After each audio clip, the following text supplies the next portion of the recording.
Hey, everybody. Welcome to the Energy News Beat Daily Stand-Up. My name's Stu Turley, President and CEO of the Sandstone Group. We got an action-packed show here. Michael's on assignment again, but we're going to have some fun. Today is August 2nd. I can't believe that, but you're going to have a great day. Let's go ahead and get started with our stories here.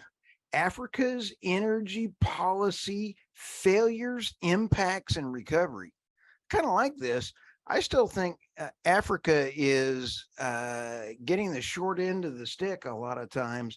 People are trying to take advantage of Africa, and I don't like it. Let's go to this one. The deadly cargo ship fire still burning on vessel carrying 500 electric vehicles in North Sea. This is an ecological problem and a disaster. Not sure why it's not more in the news. This one came across. German teen Naomi Seibt is the darling of the climate change deniers. It's kind of interesting. We're going to throw that around here. And then we talk about the FERC's proposed rule would harm consumers and their energy transition. You know, what I've always said, consumers get it in the drive-through. So as summer travel season winds down, U.S. gas prices start rising again.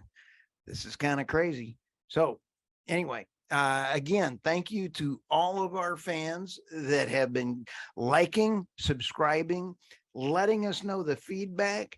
We just really appreciate every single one of you. If you are an industry thought leader, you know anything about renewables, batteries, storage, nuclear, we're talking the energy transition, energy crisis.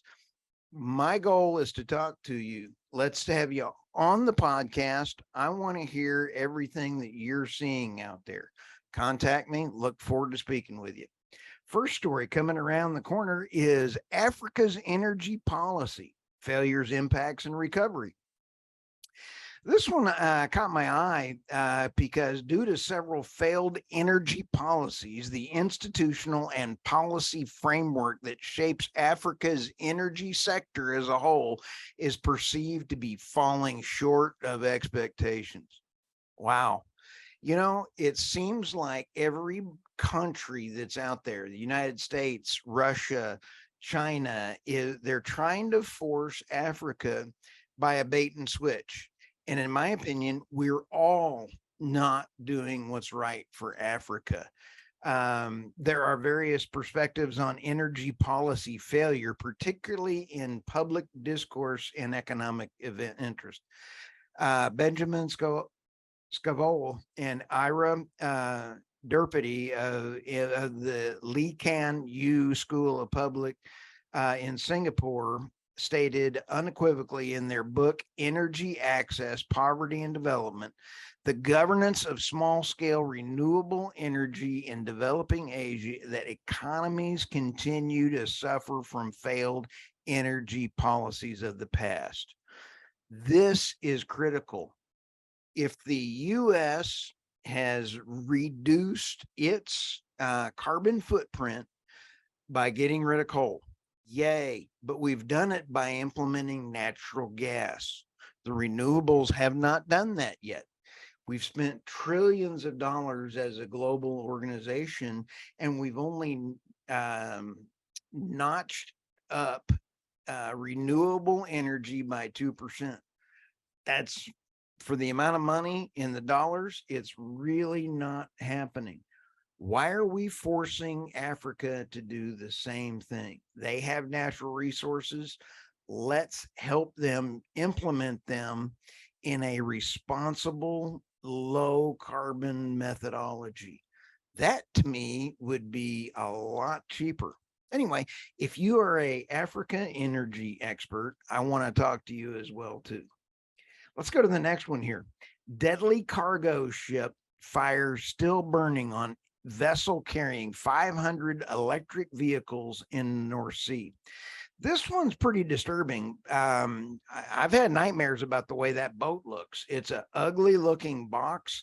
In fact, for our podcast listeners, if the producer can slide in one of the pictures here for our video folks, but the box really looks more like a Star Wars, one of those things going across the desert on Tatooine when Luke is there and they kind of goes along and rolls along. It's a pretty ugly boat. If I was, I'd set fire to it if I had that ugly of a boat. It's called from the Hague in Netherlands, 3,500 still burning. Here's part of the problem is we've all seen that the batteries, once they get started, the lithium batteries, you can't put them out with water.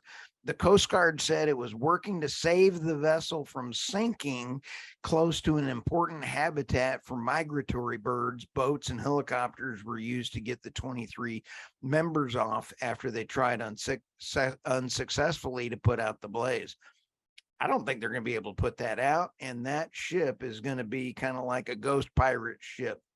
Currently, there's a lot of vessels on scene to monitor, get the hot dogs, get the s'mores, and try to at least have a decent campfire out of it. They're trying to make sure, I love this one. So we're currently working out how we can make sure that the least bad situation is going to happen. I kind of really thought that one was pretty funny. Here's where it gets a little bit of a issue. I'm just throwing these numbers out there. And a SUV weighs, I believe, around 7,000 pounds, or excuse me, a EV is around 7,000 pounds. An SUV can weigh around 4,000 pounds. An F-150 gasoline type, right, will weigh 1,200 pounds less than the Ford Lightning. That is a lot of weight on there. So as that ship burns, think about how much toxins are going into the air. And then also, as that thing sinks, this, I have a feeling, is going to be worse than any oil spill. When you start taking a look at the contaminants that are coming out of there, I'm not sure. I'd like to get some numbers on it, but I'm also wondering if the news is going to cover it. So we're going to keep an eye on that. Next article. German teen Naomi Seibt, the darling of the climate deniers. I think it's kind of funny because she's been around for a little while. She's at 19. She's on her way to becoming the voice of climate skeptics. But on the far right of her country in Germany, she's been propelled to the Heartland Institute, an American think tank supported by allies of President Trump. That doesn't mean necessarily that she's the darling of the East or West, but climate have found their news. She is a German woman who denounces climate alarmism in her videos on her YouTube channel. She and Greta are going to be squaring off on a lot of things. And I want to also put out an invitation to her and Greta. I'd love to have them on the podcast. But when you sit back and take a look at this, she is taking a look at numbers and facts. The reason I don't like the term anti-Greta is it suggests I'm an indoctrinate puppet myself. I like her already. So when you sit back and take a look, the bottom line is, let's have a discussion about all forms of energy so that we can pull people out of energy poverty by delivering the lowest cost kilowatt per hour to everyone on the planet with the least amount of impact to the environment. Having that boat on fire doesn't seem like it wants to work. Let's go ahead and go on into the next one here. FERC's proposed rule would harm consumers in the energy transition. Transmission completion is the key to upgrading our energy grid in a cost-effective manner. President Biden said in his 2022 State of the Union, he says the significance of competition um, uh, is exploitation. The American economic model thrives on competition, which drives innovation and holds monopolies in check. But you got to have regulations, and you also got to quit printing money. On this one, both the U.S. Department of Justice and the Federal Trade Commission, FTC, are strong advocates of competition. But they're strong proponents of competition, but they hamstring everybody with their regulations. So, if you're we have over 21,000 now projects. There were 8,000 a couple years ago. They cannot get any projects, renewable or oil and gas, through. So I'm not sure how their proposed rules would change. I saw nothing in there about how they would speed things up. You gotta love a good government. Last story here. As summer travel season winds down, U.S. gas prices rise again. Let me know what you think about what gas prices are, but also the oil prices. I'm almost ready to just give up trying to guess what the next oil prices are.